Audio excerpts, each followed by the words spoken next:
These new details, okay, come one day after the medical examiner's report on Celeste Rivas Hernandez was released. And remember, like Mark said, this was delayed by a court order that was one, and this was put forward by the LAPD. They were asking for this. And this is one, by the way, that the Los Angeles County Chief Medical Examiner called this delay unfathomable. They don't usually say that. Now, Celeste's family said that they are devastated, that they are in, quote, profound emotional pain after learning the findings in that report, details that they waited months to learn. They weren't in court today. And I will tell you, as somebody who read through that whole report, when you see what's in it, it is not hard to understand why. So I'm going to give you a warning here. What we're about to walk through, the graphic details of this autopsy, not easy to listen to, because the report lists her official cause of death as multiple penetrating injuries, a 14-year-old girl. The manner of death ruled a homicide. The report identifies 2 significant wounds, one to the chest, one to the abdomen, with the wound to the abdomen piercing the liver. But the medical examiner notes that those wounds may represent sharp force injuries. May, not definitive. That kind of uncertainty, we know that could be a battleground in court, battle of the experts. I also want to emphasize that the medical examiner identifies these as injuries that caused her death, so that's separate from what prosecutors allege happened after, including dismemberment. There is a lot of disturbing detail in that report about that too. Toxicology. Toxicology also raises questions because the report says that the initial screenings showed, quote, presumptive positives for benzodiazepines, methamphetamines, MDMA, but then you had follow-up testing that was inconclusive or negative for some of those substances. Bottom line is, what does this report really tell us? What questions does it still leave open? I got a chance to speak to Joseph Scott Morgan, forensic death investigator, certified forensic expert from Jacksonville State University, host of the Body Bags podcast. Here's some of that conversation. First, penetrating injuries, okay? What does that tell you about the attack, and what does it not tell you? Well, what it tells me is that, Jesse, I got to tell you, let me just say this. When I heard that the report was coming out, one of the things I was thinking that we were going to see was probably a frenzied attack. And you and I have covered enough cases to know that frenzied means you've got multiple stab wounds. Jesse, what we're looking at here are 2 stab wounds that they have made note of in this autopsy report. It's important to understand that one of these, there's two injuries that we're talking about here.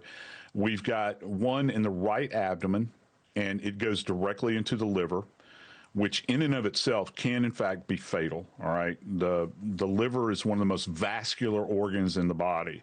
So if you don't attend to this, to an injury directly to the liver, you're going to bleed out, and you're going to bleed out probably internally. All right. The other injury is kind of interesting.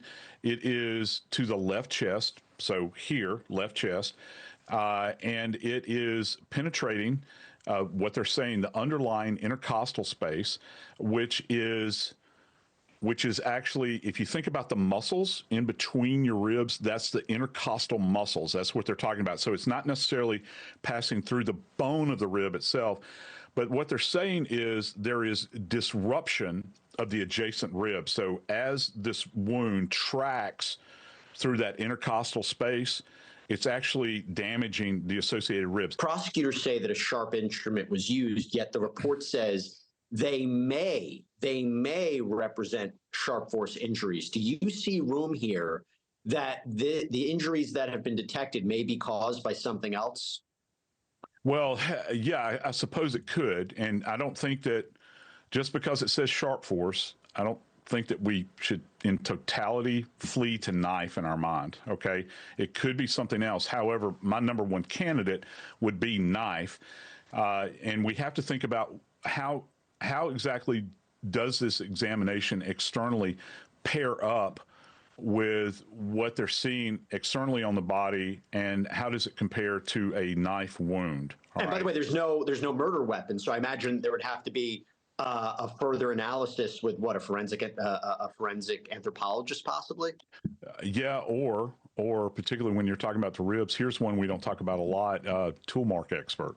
And that happens in the morgue a lot. And let me give you, for instance, like if that rib, which I would imagine it had been, I hope it was, that rib or those ribs that were affected by this injury, they should have been saved. okay, because those bony structures, they're not going to decompose. There is some compromised structurally, but they're not in the same state as the soft tissue. You can actually clean those elements.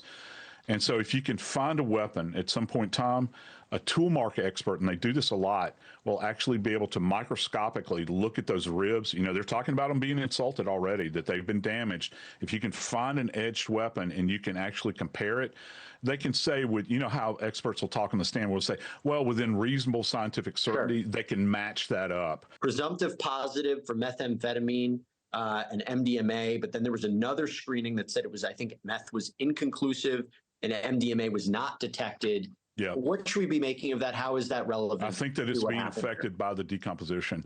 And this is going to require further analysis. I can tell you who they're going to put this question to. It's going to be a forensic toxicologist. A lot of this report is about the dismemberment. I don't want to get into the details, but I want to ask you overview here.